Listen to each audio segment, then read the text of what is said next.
Midagina ketin male atu bonu niftu wa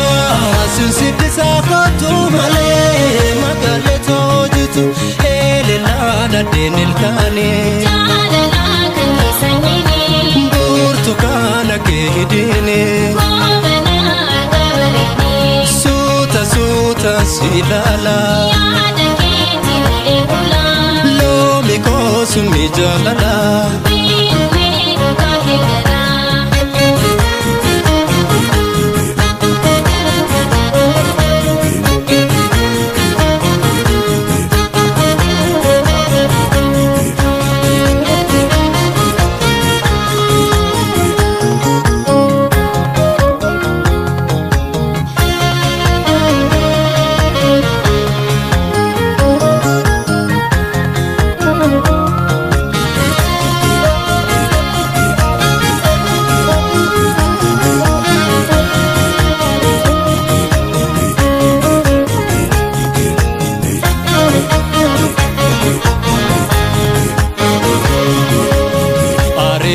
Jadi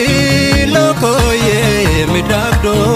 magale sifanjrale anan sulufi sini hariti sini nanganya aribunan jadi